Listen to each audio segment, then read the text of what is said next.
एक बुजुर्ग व्यक्ति बैठा हुआ है चारपाई पर, और चारपाई टूटी उटी जैसे गांव में होती है, जो गरीबी की निशानी होती है। उसके चारों ओर उसको घेर कर कुछ लोग खड़े हैं, और जो लोग खड़े हैं वो उसको बधाई दे रहे हैं, जीत की बधाई दे रहे हैं, क्योंकि उसके ऊपर जो इल्जाम लगा था आज ये सिद्ध हो गया कि अब वो रिश्वत नहीं लिया है। लेकिन उस बुजुर्ग व्यक्ति के चेहरे पर जरा सी भी खुशी नहीं थी। वो समझ में उसे नहीं आ रहा था कि वो हंसे कि रोए, उसको कुछ भी समझ में नहीं आ रहा था। और बात ये थी कि 43 साल में जो इल्जाम लगा था, 43 वर्ष की आयु में जो उसके ऊपर इल्जाम लगा था, अब वो 82 वर्ष का हो गया है। इतने लंबे अंतराल के बाद मुकदमे में जीत हुई, फैसला उसके पक्ष में आया, लेकिन उस व्यक्ति के चेहरे पे तनिक भी मुस्कान नहीं है। आप सवाल करेंगे क्यों, कहां, कैसे और कब।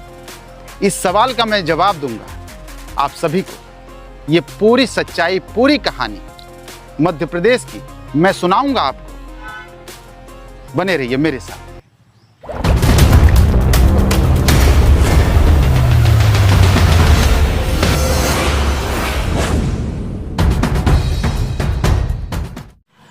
नमस्कार दोस्तों, मैं हूं के बनारस वाले, और एक नई क्राइम स्टोरी के साथ फिर मैं हाजिर हुआ हूं आप सभी के सामने। और आशा करते हैं कि आप लोग स्वस्थ होंगे और मस्त होंगे, पूरा परिवार आपका अच्छा होगा, खुशहाल होगा। ये कहानी मैं आपको सुनाऊं उससे पहले एक और छोटी सी एक कहानी है जिसको मैं आपको बताना चाहता हूं। ये कहानी नई दिल्ली की है।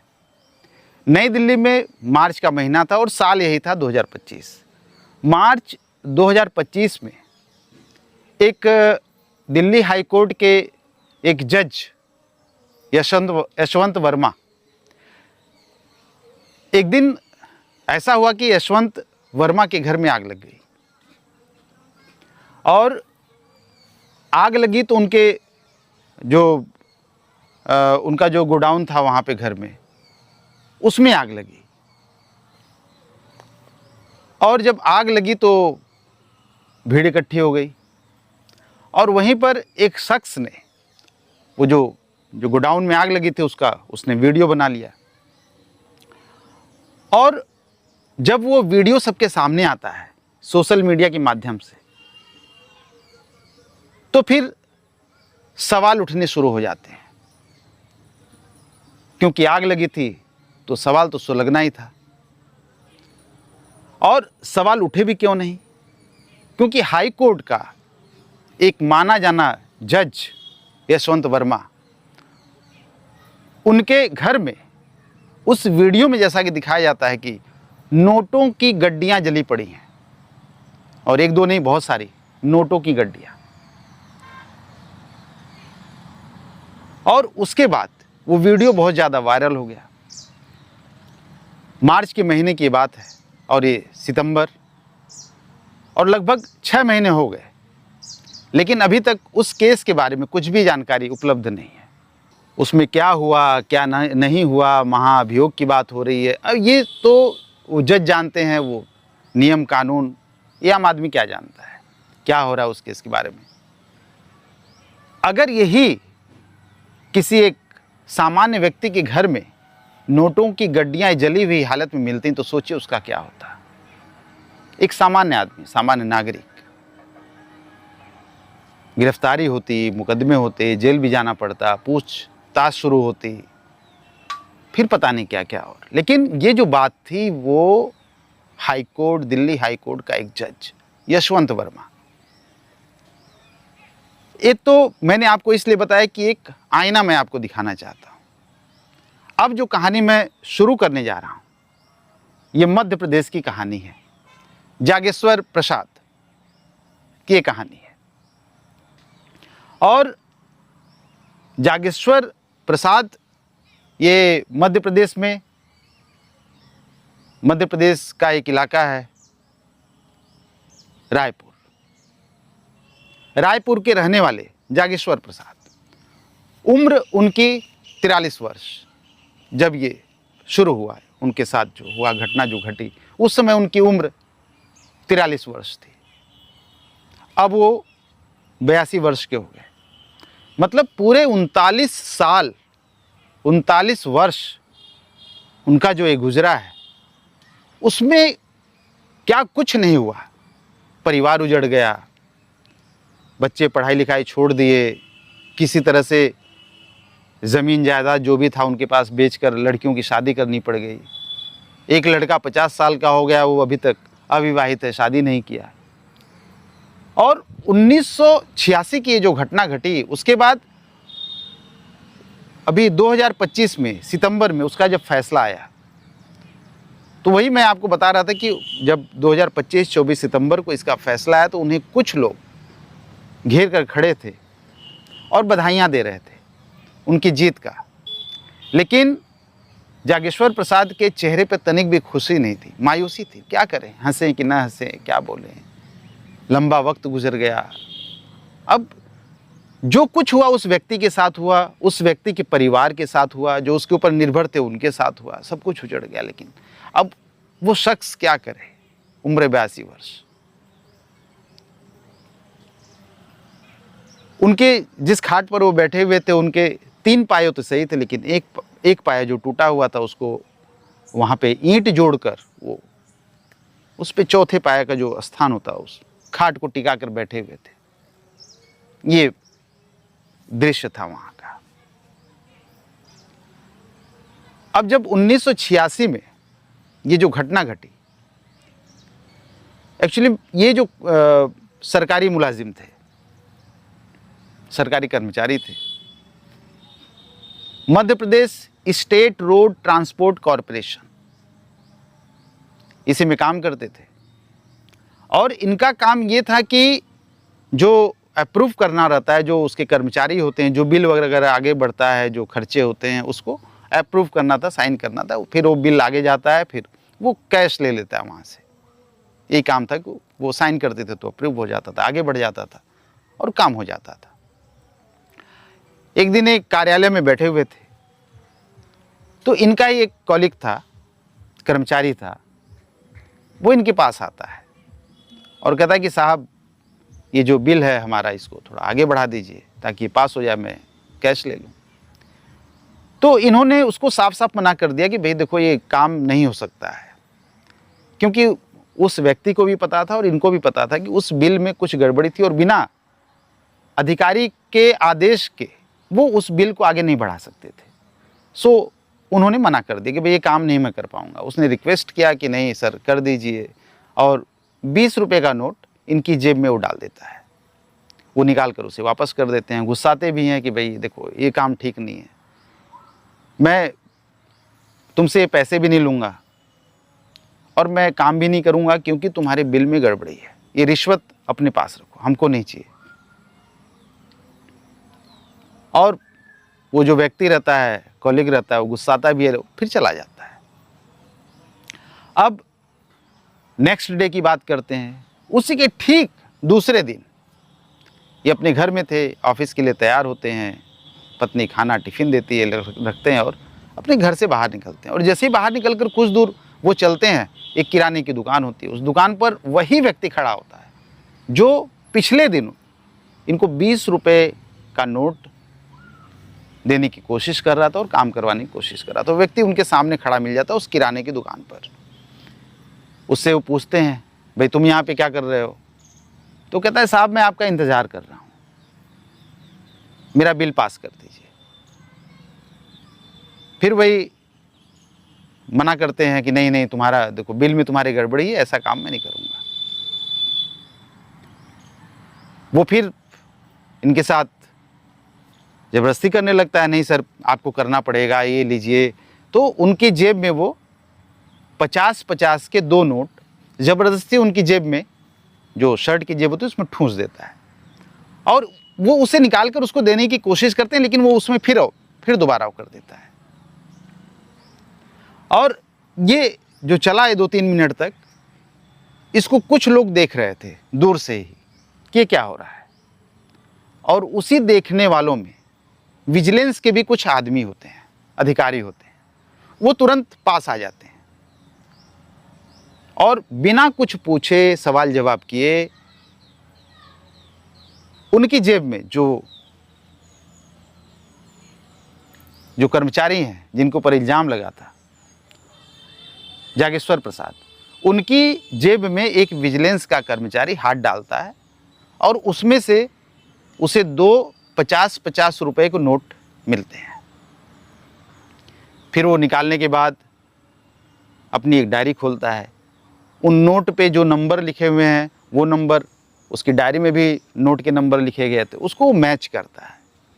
और मैच करता है तो दोनों नंबर एक ही रहते हैं। और वहीं पर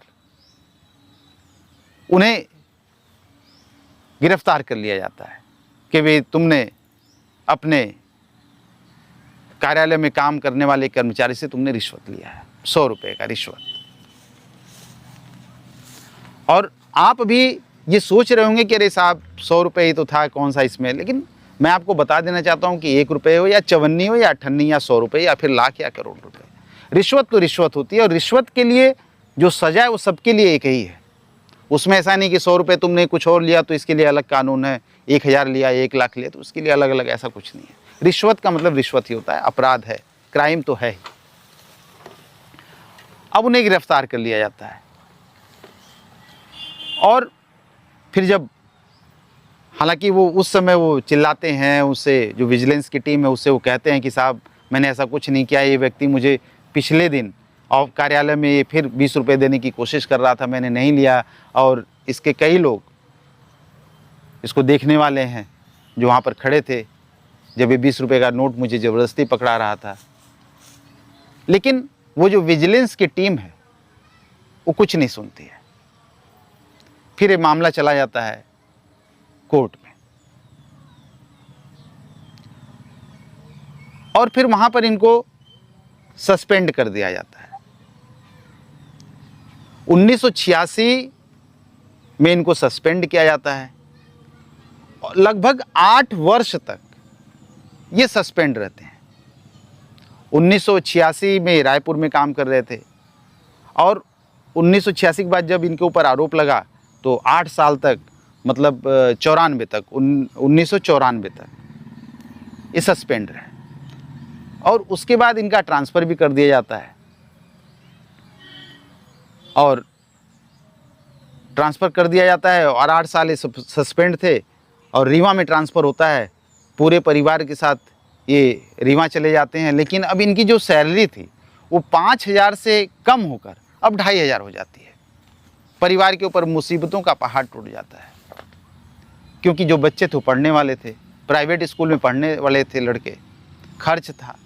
लेकिन जब ये सस्पेंशन इनका होता है तो तनख्वाह आधी हो जाती है, इनका परिवार टूट जाता है, बच्चे पढ़ाई छोड़ देते हैं, हालत खराब हो जाती है। अब रीवा में आकर परिवार सहित ये 2500 में नौकरी करते हैं और उसके बाद धीरे धीरे वक्त गुजरता है। 1994 के बाद ये लोअर कोर्ट में चले जाते हैं।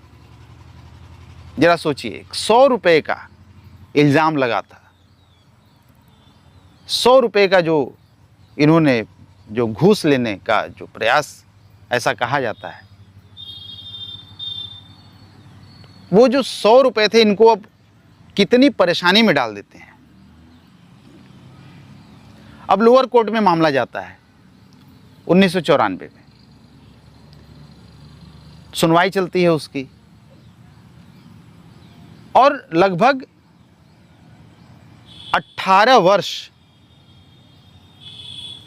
लोअर कोर्ट में जो फैसला आता है वो आता है 2004 में।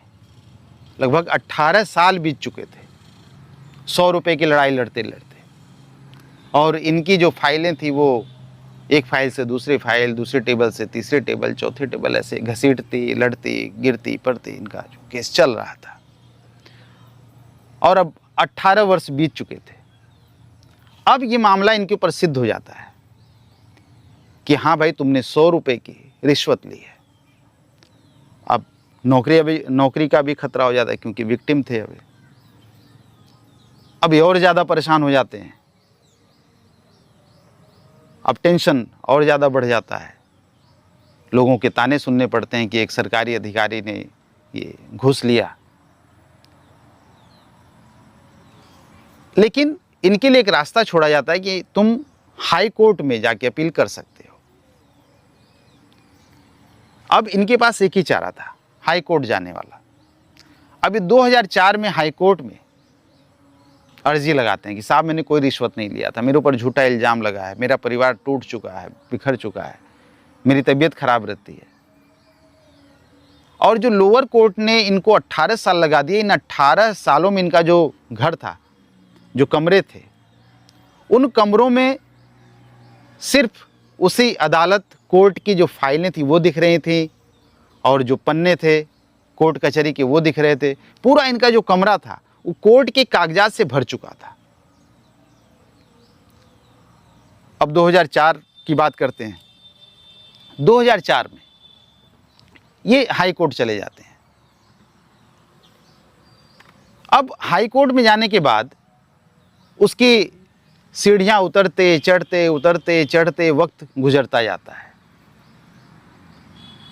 और इनको अभी तक जो फैसला होना था, जो सुनवाई होनी थी, अभी पूरी नहीं हो पाती है। और हाई कोर्ट ने भी जो बाकी रही सही जो कसर थी वो हाई कोर्ट ने पूरी कर दी।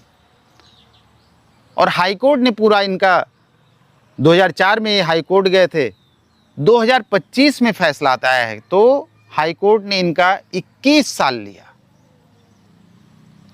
अब ये व्यक्ति जो हो गए हैं वो 82 साल के हो गए हैं।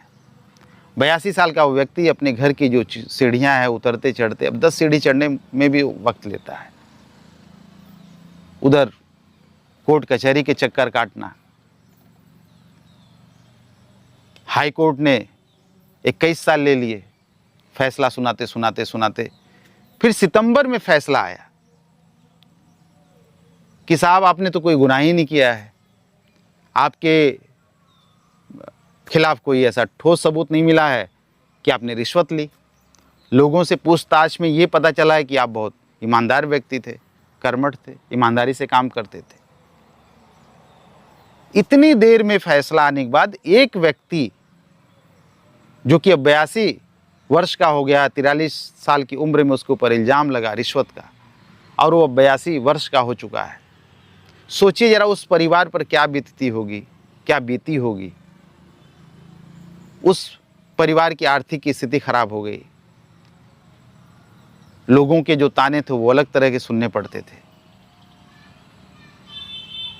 इस तरह से जब 24 सितंबर 2025 को यह फैसला आता है कि साहब आप तो निर्दोष हो, तो ये व्यक्ति कैसे हंस सकता है, जश्न मना सकता है, वो क्या कर सकता है? वो लाचार, बेबस, गरीब, ईमानदार। और कोर्ट ने फैसला सुनाने में इतनी देर कर दी कि वो जो व्यक्ति है अपने जवानी के 39 साल व्यर्थ कर दिए इसी कोर्ट कचहरी के चक्कर में। और परिवार, जो बच्चे थे, वो उनका जो बड़ा बच्चा वो 50 वर्ष का हो गया, लेकिन शादी नहीं किया, क्योंकि उसे पता था कि पिताजी की जो कोर्ट वाली लड़ाई उसमें पैसे खर्च होने हैं, जिम्मेदारियां बढ़ेंगी, शादी हो गई तो शादी नहीं किया। अपने पिता के कदम से कदम मिलाकर चलता रहा, लोगों के ताने सुनता रहा। तो यशवंत वर्मा के मामले में मैंने आपको यही बात इसलिए बताई कि एक बड़ा हाईकोर्ट का एक जज, उसके ऊपर जब इल्जाम लगता है तो बातें तो बड़ी बड़ी होती हैं, लेकिन कुछ नहीं हुआ अभी तक। और एक साधारण, सामान्य, ईमानदार व्यक्ति के ऊपर 100 रुपये का रिश्वतखोरी का जब इल्जाम लगता है तो उसके 39 साल कैसे बर्बाद हो जाते हैं। क्या उसे कोई भी ऐसा व्यक्ति में नहीं मिला जिसने सोचा हो उस बूढ़े व्यक्ति के ऊपर कि इसका परिवार कैसे चलेगा? और इसका फैसला जो आया बहुत देर में आया, और अब चूंकि उनका परिवार पूरा उजड़ चुका है, लेकिन अभी परिवार वालों का ये कहना था कि जो उनकी आधा पेमेंट और जो भी उनके साथ जो कुछ हुआ, उनका जो भी पैसा बनता हो, उसे अब पूरा करके दे दिया जाए, ताकि उनकी जो बची खुची जो उम्र है, जो समय है, कम से कम बुढ़ापा तो उनका कुछ साल का जो बाकी है वो अच्छे से गुजर जाए। जो वक्त गया वो गया, अब कोई कर भी क्या सकता है। लेकिन यहाँ पर हमारी जो न्यायपालिका है उसको ध्यान देने की आवश्यकता है कि मुकदमा चाहे 100 रुपये का हो, चाहे 1 लाख का हो, चाहे 1 करोड़ का हो, सबका फैसला सही समय पर, सही वक्त पर आना चाहिए, ताकि सबकी ज़िंदगी जो इस तरह के इल्ज़ाम में उलझे हुए हैं, उन सभी लोगों की ज़िंदगी बच जाए, इस तरह की दुर्गति ना हो जैसा जागेश्वर प्रसाद के साथ हुआ।